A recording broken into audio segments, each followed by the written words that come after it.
one of the first people I ever interviewed on this podcast was an Australian named Trav Bell, who actually has the domain name The Bucket List Guy. And the bucket list is something that he brings up as something that he believes people should do. But in chapter 4, you use Malcolm Forbes, who you illustrate had a saying that he who dies with the most toys win. Why do you disagree with that philosophy and in many ways that of living out the bucket list? So the truth is, he who dies with the most toys dies. And the question is not, can you take it with you? Because you can't. The idea of the bucket list, particularly as you get into the second half of your life, or he who dies with the most toys wins, that's something that we in my business call the hedonic treadmill or more. And I'm looking for the thrill of the more, and I can never be satisfied. Now, there's a huge neurophysiological basis for why people do that. Everybody knows these days about the neuromodulator called dopamine.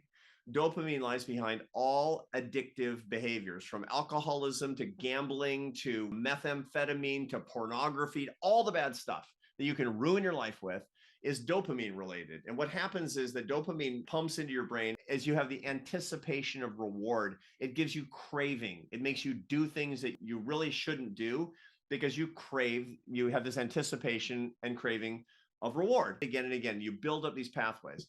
For workaholics, for success addicts, for a lot of people in our society, that's all about getting more toys, checking things off the bucket list, the next success, having more, doing more, seeing more prestige, more money, more power, more. And that is just the fast route to complete frustration. Satisfaction is hard. Mick Jagger saying, I can't get no satisfaction. The truth is you can't keep no satisfaction because of this tendency to reset constantly. That's what we call the hedonic treadmill. You want to make sure that is multiplied to the max and you're ultimately frustrated. Make sure that you're always thinking about all the wonderful things that you'll have 10 years from now, but you don't have now. You'll never be satisfied, and you'll be less and less satisfied as the years go by. That's why I'm not a fan of that concept. Well, the other interesting thing that he brought up when I talked to him is it was the first time I heard it, and that was the concept of the reverse bucket list. But he describes it completely differently than you do. The way he uses it is he tells people to go back and start examining their past self and to start jotting down all the accomplishments that they've done along the life that they've had that they thought would have been impossible at the time, as a way to give themselves confidence so that they can pursue their bucket list in the future. You tackle it a completely different way. I tackle it a different way because the truth is that your satisfaction is not a function of what you have. It's a function of what you have divided by what you want. Now, when we think about it, haves divided by wants means that your satisfaction can go up temporarily by having more, but it can go up much more efficiently and much more permanently by wanting less. Now, I'm not telling anybody not to be ambitious. The truth is you got to want the right things. Generally speaking, the things on your bucket list fall in 4 categories. They're money oriented, they're power oriented, they're pleasure oriented, or they're prestige or admiration oriented. That's the 4 categories of things that are in the bucket list. I didn't make that up. St. Thomas Aquinas made that up in the year 1265.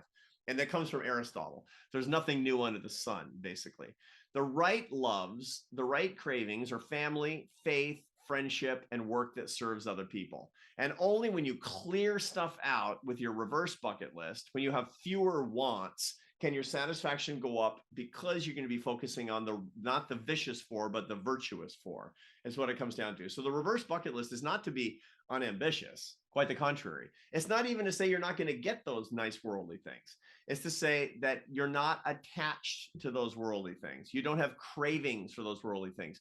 You're not going to have so much dopamine about those worldly things. So what I do on my birthday now, I'm 58. When I was 40, I was still doing bucket list. I got everything on my bucket list and I was never happy. Now on my birthday, I make my reverse bucket list, which is all my cravings and desires, just like the old days. And I tell myself, I am not attached to this. I am not attached. I might get it. I might not. Easy come, easy go. Not attached, not attached. What I think about is all the things I really care about. The love in my life, the faith in my life, my Christian faith, and literally the most important thing in my life, my marriage, my adult kids, my grandkids, they're coming. This is the real source of enduring satisfaction. And only when I cross the wrong things out do I have space for the right things. See, these attachments, they're like a semi-trailer in a little parking lot. You can't park any cars in there. You can't use the parking lot. You got to free up those spaces is what it comes down to.